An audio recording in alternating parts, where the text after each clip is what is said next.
บายดีสบายดีผมพี่น้องสบายดีFCเพื่อสุขคนสมองสบอนเนาะมื่อนี้สิพามาเบิ่งเป็นทำพิธีน้องเอ้ยทำบุญหาบ่าวดาวพี่น้องเนาะที่เสียชีวิตไปคือทุกคนหูแหละพี่น้องเอ้ย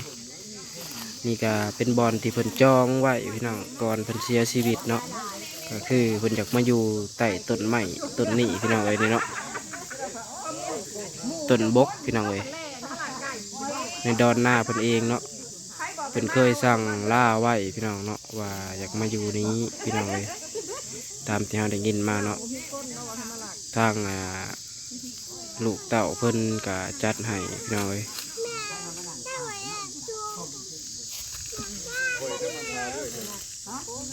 พี่น้องเนาะมันก็จะเป็นดอนน้อยๆพี่น้องดอนติ๋วดอนนั่นใหม่หน่อยพี่น้องเอ้ยนี่ก็ลงมาถ่าเนี่ยคู่พี่น้องเอ้ยเนี่ยพอเนี่ยคู่เนาะมาสวดทำพิธีเนาะ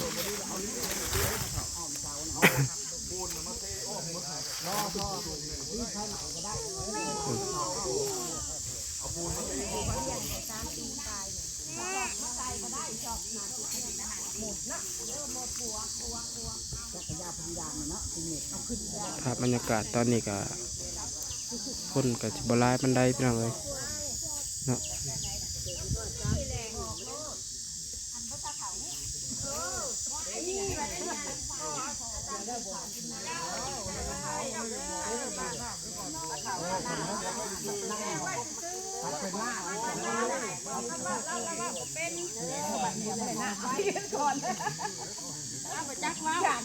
คือกูเป็นแม่บ่าวดาวพี่น้องเลยแม่น้องอ้า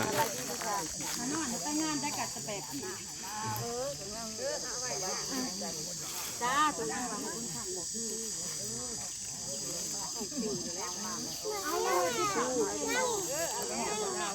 ผักเขาหมดที่สองมันหมดที่สอง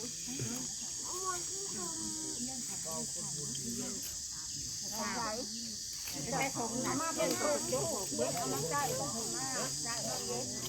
มีสองอย่าง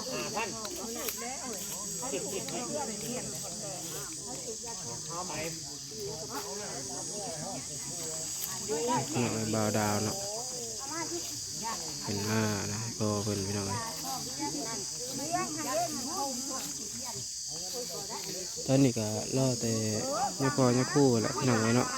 คือว่าเพิ่นก็วันหอดเวลาเพิ่นเป็นใดเนาะอันนี้เพิ่นเคยลงมาเตรียมการไว้ถาเนาะพี่น้องตาบอยเข้ามาพี่น้องเ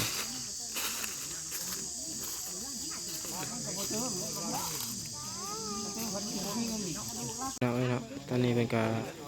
เอากระดูกลงมาเลยพี่น้องเลยกระดูกที่เอามาจากฝั่งไทยแล้วพี่น้องเลย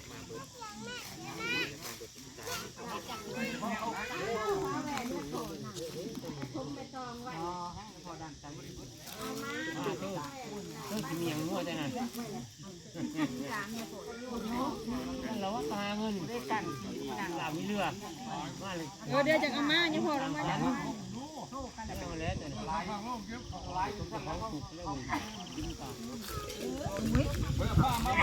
่น้อยตอนนี้ได้ผ้าเราอยู่ในหันพันได้เลยได้หนักผ้าจะพันได้จะจับกิบมันจะดีอยู่บ่าวบ่าว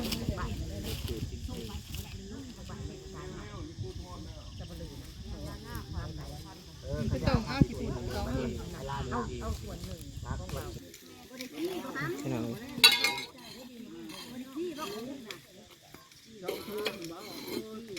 อันนี้เห็ดบุญเนื้อพี่น้อง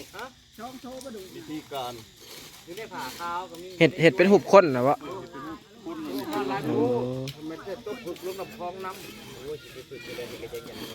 อันนี้ก็เห็ดเป็นพิธีคือกันกับอันจูดอยู่ภาษาหรือว่าพิธีทั่วไปแหละพี่น้องเนาะก็เห็ดคือกันเบิดเด็มีอันยังดีดธนูดีดยังคือกันเบิดพี่น้องเนาะกูจะคู่เพิ่นก็เริ่มลงมาเลยพี่น้อง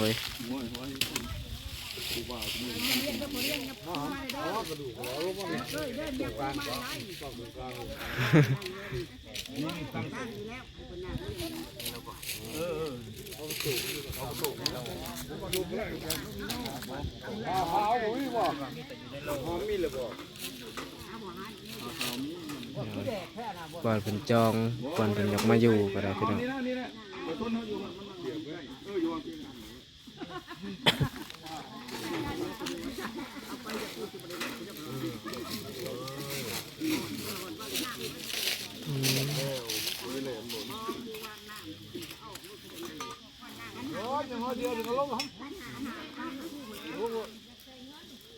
หัวเปิดอันนั้นเอาแล้วควันกลุ่มขึ้นในหนัง นะฮะก็ยังมีบ่ ฮะ ยังมีบ่ด่าก็มีบ่ อันกระดูกนะบ่ แม่น แม่นบ่ มีบ่มีบ่ด่าสิทีใช่ ยันแม่น นั่งแดดแล้วกันนี่เด้อบ่แม่นได้ โอ้ตัวเราเอามาแต่ผุดนะบ่ในกระปุก น้ำผ้าขาวนี่ก็แม่น หลายว่าซั่น ลายนี่หน่อย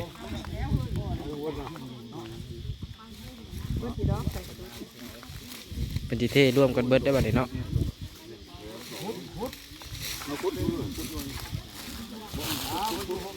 พี่น้องเอ้ยตอนนี้ก็ยังกู้โลกนอกแล้วพี่น้อง นี่นะบอกมันใกล้แล้วเอาใกล้มันใกล้เนี่ยมุนบอกอยู่มุนนางมันที่นั่นเลยมุนนางเพื่อที่ระวัดพ่วงก็ได้เลยบอกเรื่องนางกู้เองต้องขาก็เรื่องคนเพลงได้เลยแล้วผมโอ้มแล้วสั่นบึ้มอยู่แล้วก็นี่ว่าแล้วเว้ย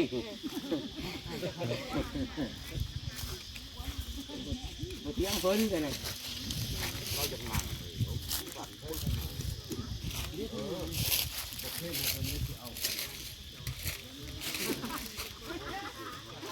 เหี่ยกันเนาะ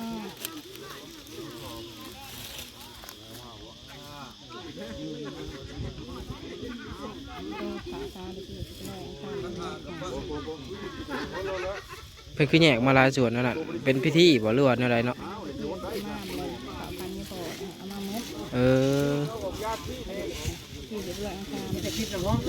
ตะกี้น่ะสิปะอยู่พุ่นน้ำบ่เขาลอยน้ำ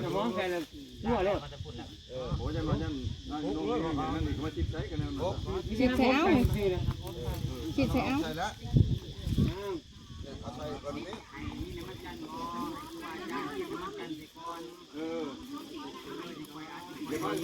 ลูกอัด นี่พี่น้องเอ้ย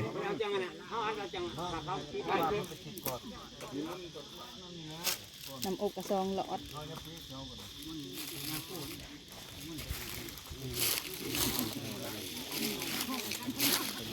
หอมใส่เรียบร้อยแล้วเนาะพี่น้องเอ้ยเป็นทำพิธีทางศาสนาฝั่งลาวเฮาเนาะ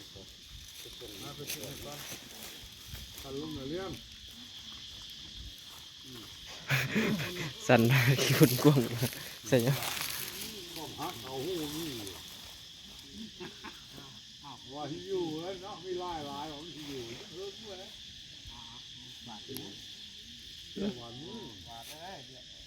น่า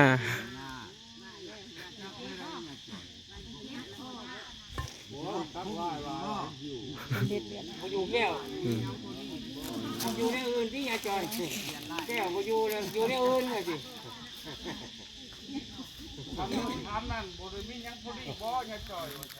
เป็นอันนั้นบ่เป็นฮักอันนั้นบ่ นี่เป็นฮักอัน แก้วน้ำหอมขวดน้ำหอม บาดมือ จวดเลย จวดเลย ตั้งไว้ดีก่อน ตั้งไว้ก่อน เอามาติดมาติด เพิ่น เอาติด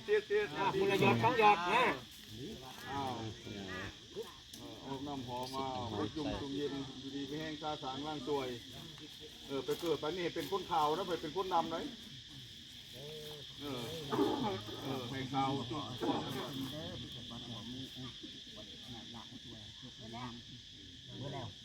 มันบดง่ายหรอกมันบดง่าย มันออกแต่ละหยดเนาะ แน่นเอาแต่ละหยดแป๊บเดี๋ยว ที่เข้ากันเลยง่ายก็ห่มก่อน เอา ทางนั้นก็เตรียมน้ำยา คลิปนี้ก็เบิ่งกันยาวๆไปเลยพี่น้องเนาะจนจบพิธีเลยพี่น้องเนาะพอน้องเดือนสิถ่ายเบิ่งบรรยากาศตอนเนาะจะได้ก็เบิ่งติดตามรับชมไปนำกันแหละพี่น้องเป็นกำลังใจให้ทั้งครอบครัวเบาดาวแล้วก็ บ่ติดกันนี่ เราก็เบิ่งช่องแม่น้องเดือนก็ขอบคุณหลายๆพี่น้องเลยเนาะ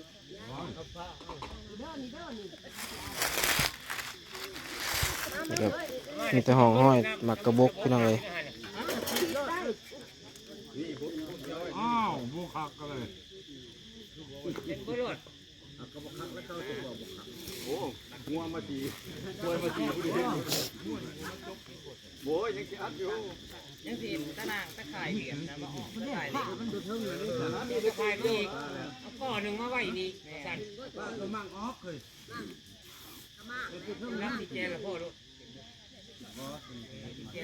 ขัดฟ้าละมึงมา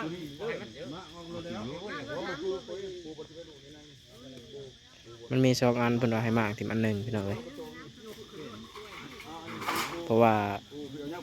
เห็ด2 อันนี่มันสิซ้ำเห็ดเทือน2 หลังนะพี่น้องเลย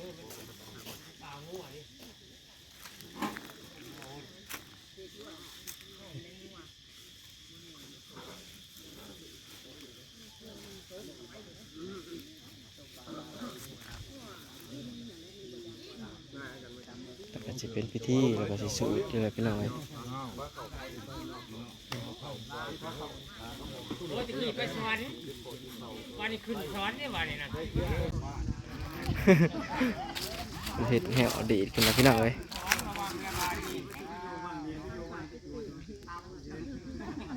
ถือว่าเสร็จสิ้นพิธีเห็นเนาะพี่น้องเลย นี่รู้แล้วคนละตัวนี่แค่แล้วแค่แล้วบ้านตายบ้านที่บ้าน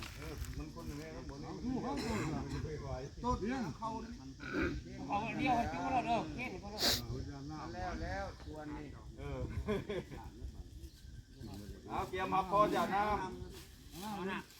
เกี่ยวหาพรหยาดน้ำอีกรอบหนึ่งพี่น้องเลยเป็นไร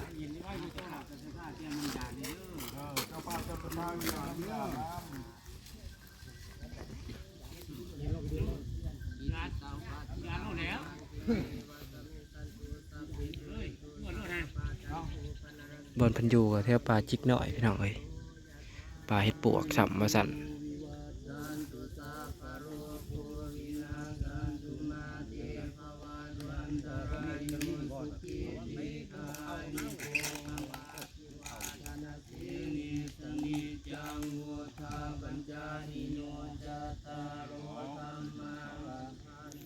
หยาดน้ำแล้วก็คือสิแล้วพี่น้องเลยวิธีกับสีบอนาปันไดพี่น้องเนาะ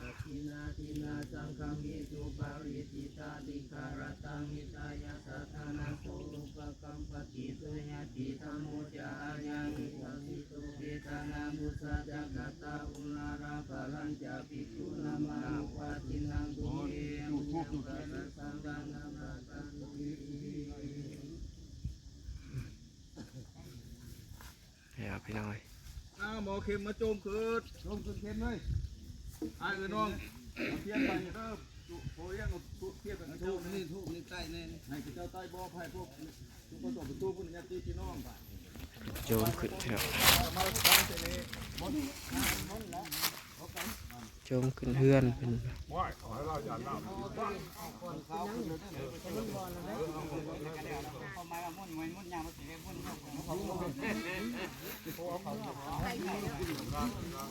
ไปอ้าวตาต่างร่างตัวอ้าวร่างเลื่อนร่างชันจบไปงามแล้วเมื่อหับเอา ไฟคนบริเล่เรื่องบริกับไฟเด้โอ้ แล้วพี่น้องเอ้ยวันนี้เนาะ ผมทานได้บัดนี้ต้น เป็นการขึ้นเป็นสันเข่าพี่น้องบัดนี้สำหรับพิธีนี้ก็เสร็จสิ้นพี่น้องเอ้ย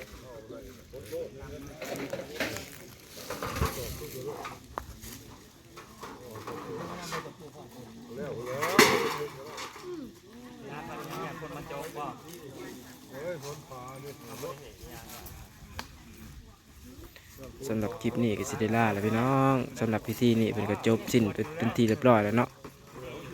จะได้กระเพาะกันคลิปหน้าอีกพี่น้องเลยฝากกดติดตามชมส่องแม่น้องเดือนพี่น้องเลยครับสบายดีพี่น้อง